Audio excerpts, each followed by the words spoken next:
आज मैं आप लोगों से बहुत ही important topic the contempt of court act 1971 के बारे में बात कर रही हूँ, जिसका बहुत ही इम्पॉर्टेंट केस लॉ है प्रशांत भूषण, जिन्हें 1 रुपया जुर्माना लगा था। इन सबसे पहले हम जानते हैं कि what is the contempt of court. Contempt is nothing but lowering down Prestige of the court, जिसका सिंपल सा मीनिंग है कोर्ट की प्रतिष्ठा या अथॉरिटी के प्रति असम्मान प्रकट करना। कंटेम्प्ट ऑफ कोर्ट इंडिया में 1926 में स्टार्ट हो गया था ब्रिटिश के टाइम, बट इस टाइम जो हम contempt of court rule follow कर रहे हैं वह एक्ट है 1971, जिसकी डिफिनेशन सेक्शन 2 में डिफाइन है, जिसका मतलब है disobey to any judgment of the court. Court की किसी भी निर्णय को ना मानना या उसकी अवहेलना करना अपनी मनमर्जी से। अगर हम बात करें अदर कंट्रीज़ की, तो वहाँ कंटेम्प्ट ऑफ कोर्ट की पावर को बहुत ही कम किया गया है। जैसे कि ब्रिटेन में 2013 में कंटेम्प्ट ऑफ कोर्ट को पूरी तरह से समाप्त कर दिया गया। यूएसए में भी यह बिल्कुल उपयोग में नहीं है, लेकिन इंडिया में अभी भी इसका काफ़ी यूज होता है।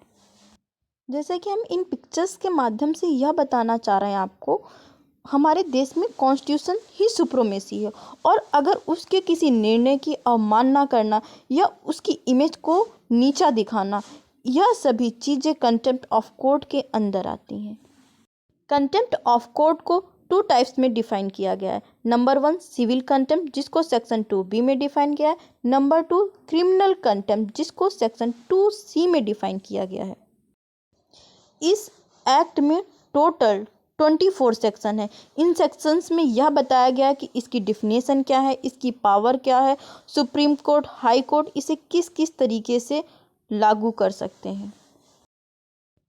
इस चार्ट के माध्यम से आप देख सकते हैं कि किस तरीके का क्राइम या कंटेम्प्ट जो है लो रिस्क की, हाई रिस्क और मिडिल रिस्क में आता है। लेकिन आपके दिमाग में चल रहा होगा कि क्राइम कंटेंट एक क्राइम है, ऐसा बिल्कुल भी नहीं है। क्राइम कंटेंट भी एक सिविल कंटेंट का ही पार्ट है, लेकिन यह सिविल कंटेंट से थोड़ा सा ऊपर का अपराध है, इसलिए इसे क्राइम कंटेंट कहते हैं।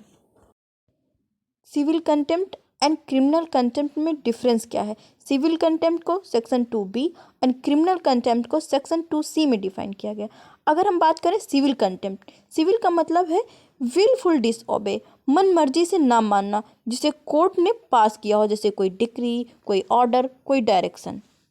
जैसे किसी चीज़ पे स्टे ऑर्डर लगा दिया जाए, तो फिर अगर हम उस चीज़ को टच करते हैं तो यह सिविल कंटेम्प्ट में आता है। जैसे कि किसी चीज़ पर हमने पहले सहमति दी और बाद में हम उसे तोड़ रहे हैं और वह काम हम कर रहे हैं, तो यह सभी सिविल कंटेम्प्ट के पार्ट हैं। इसके बाद अगर हम बात करें क्रिमिनल कंटेम्प्ट, यह सेक्शन 2C में डिफाइंड है। Criminal contempt oral, written, sign, by representation, publication के माध्यम से कोर्ट की इमेज को कम करना। स्कैंडलाइजेशन मतलब इमेज डाउन करना कोर्ट की, ऐसा कोई बयान जिससे कोर्ट को गलत बताना, यह सभी क्रिमिनल कंटेम्प्ट में आते हैं। कंटेम्प्ट ऑफ कोर्ट में be punished with simple imprisonment like 6 month की जेल और 2000 रुपये जुर्माना देना पड़ता है। पनिशमेंट सेक्शन 12 में डिफाइन है। क्या आप जानते हैं supreme court article 129 and high court article 215 के तहत ही केस फाइल कर सकता है। इससे निचली अदालतें कंटेम्प्ट ऑफ कोर्ट फाइल नहीं कर सकती हैं। अब हम बात करते हैं इस एक्ट में डिफेंसेस क्या क्या हैं। यह सब सेक्शन 13 में डिफाइन है। अगर कोई बात डबल मीनिंग में कही गई हो और जिसने कंटेम्प्ट किया हो उसे ना पता हो, तो यह डिफेंस में प्रूफ कर सकते हैं। इसके अलावा यदि यह मान लिया जाए कि कोई केस बंद हो चुका और उस पर कोई स्टेटमेंट देता है और उसे प्रूफ किया जाए, तो फिर यह भी कंटेम्प्ट ऑफ कोर्ट के डिफेंसेस में आता है।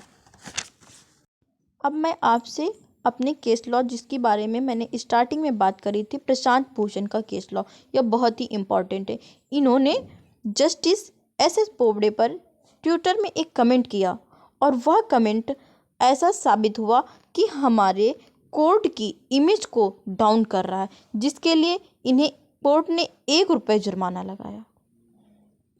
अब मैं आपसे बात करती हूँ इसमें हमने क्या क्या पढ़ा। इसमें हमने पढ़ा कंटेम्प्ट ऑफ कोर्ट क्या है, कितने टाइप्स क्या है, इसमें डिफेंसेस क्या हैं और इसमें किस तरीके की पनिशमेंट हम दे सकते हैं। Like, subscribe and share. Thank you for watching.